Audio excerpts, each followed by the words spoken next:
Hello, friends. This is Scott, and it's mid-June, and we're down here at the hobby farm trying to keep things under control because we're in the heavy growth period of the early summer season. And here was the raspberry beds, and you can't even tell where the raspberries are because the bindweed is terrible. And again, bindweed does not get suppressed by wood chips. So I just got to keep digging at this stuff, and hopefully over time, bindweed generally likes non-cultivated soil, non-disturbed soil. So if I keep disturbing the soil, hopefully I'll get a handle on it. But here's a look after part of the weeding, and you can actually see the raspberries are growing really well. So I have a pretty good raspberry bed going, but here's a transition period where I was about maybe a third of the way done. But my biggest problem to getting the weeding done in the raspberry patch was Miss Thing. She just wanted to get some attention. She's starting to play a little bit, which is totally out of character for her. But this is the last little spot of weeding that I have to do, and I can't get to it because this cat is in the way. And I try to shove her out of the way, but that doesn't seem to help. So, so this cat was the bane of my existence, trying to get this final little section of raspberries weeded. But yeah, it was fun. It was fun to see her grow and become, a little bit more closer and a little bit more friendly. So, but here's a look at the raspberries, and you can see now everything that's green is not a weed; it is raspberries. So we have a pretty good crop going, I think, and they're growing nicely. And I will be bringing in a lot of wood chips to mulch them in, but I want them to grow a little bit before I bring in a heavy layer of mulch. So I'll just have to deal with the weeding until such time as these are growing big enough to be able to put 4 to 6 inches of mulch down. But so got that taken care of, and then we come here to the south side of my yard, and I have this planting bed to plant, and I've got all these trees or whatever these are that are shading the garden. So I need to take a chainsaw and I need to whack these down a little bit. So again, I just have an electric chainsaw. I wish I had a gas-powered, powerful one, but this one seems to do the job for what I need it most of the time. So anyway, just cut down some of these limbs off this tree, or this bush, or whatever this thing is. And I just kind of piled them up, and I'll get to them another day once the leaves dry off, and I'll just burn them up. But I'll let the green die before I get too excited about it. But I am excited about honeyberries, and we planted these a couple years ago, and look, we have some pollination. I was a little worried that honeyberries need different pollinators, different varieties.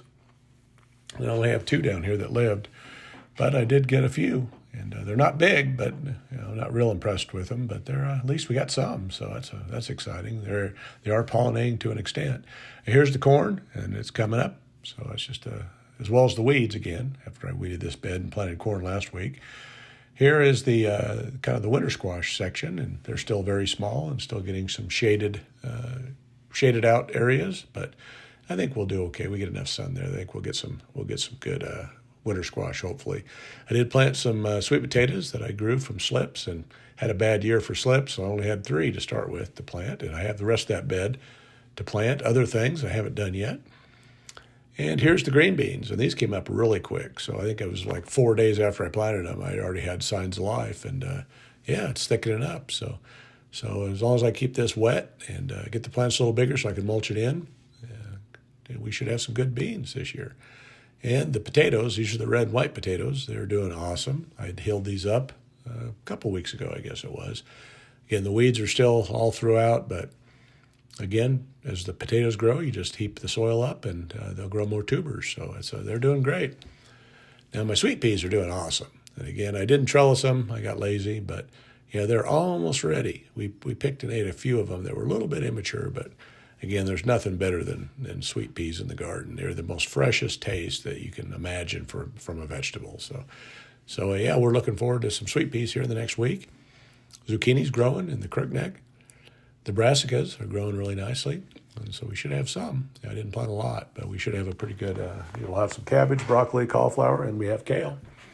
Now there's the garlic that I pulled out of the volunteer garlic that was in the peas. It's not doing much, so I'm not having high hopes for that. But the onions are looking okay. They're starting to fall over a little bit. I'm watering, and it's been windy, and this is the garlic. And the garlic will be done here in a couple weeks, and it's doing really well. It's tall, and I think we'll have a pretty good garlic harvest. So I know the bulbs aren't quite developed yet. I've dug up a couple, so we'll see how they all turn out. But my French breakfast radishes are doing good.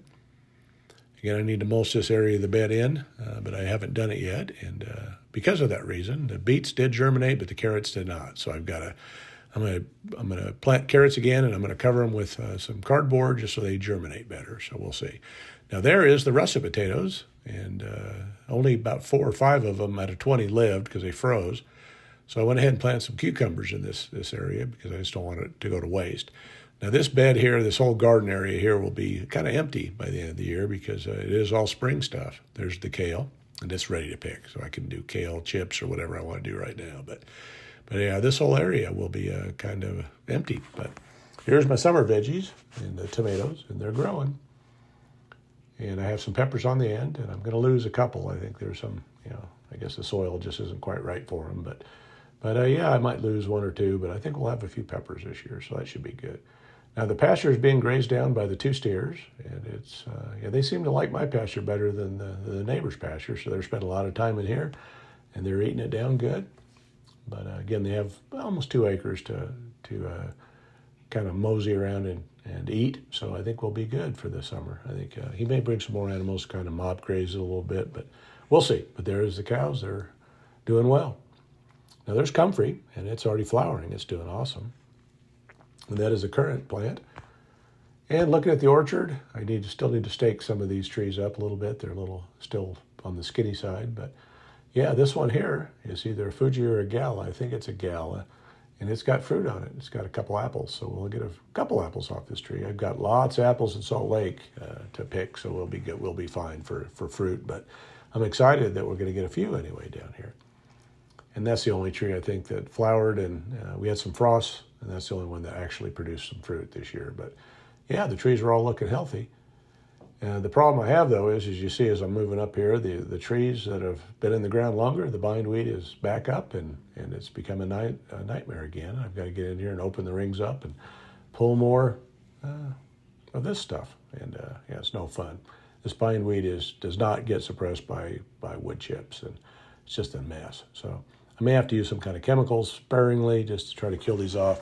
I will be doing weed and feed in the yard this fall, and hopefully that'll help stop the bindweed from living in this yard, at least in the grassy area. But I'm real excited about this. There's the honeyberry. There's one there, and there's another one. The taller one right there is in the middle. It's honeyberry. And we got raspberries, and they planted a couple years ago, and they're just thick. So the raspberries really like it down here. Have a couple currants in between that are just kind of sitting there. They're not doing a lot, but here's another look at a honeyberry.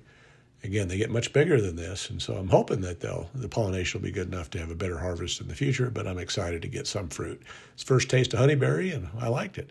They said it's like a big blueberry, but I think it tastes a little different. It's not quite a blueberry flavor, but there's the goji berries. There's 2 of them there, and then the grapes are growing in the back. But yeah, so we've I'm trying to stay on top of the weeds while I try to do new projects, and it's a rough time of the year because everything's growing. But yeah, I can see progress every time I'm down at the hobby farm, and I'm doing my best to make this place an actual food for us. So we'll see how this goes over the years. So anyway, well, thanks for watching this video. And if you like what you see, please hit that subscribe button, like, share, and comment, as I've got lots more to show you here in the future as I develop the hobby farm as well as other projects. Thanks for watching.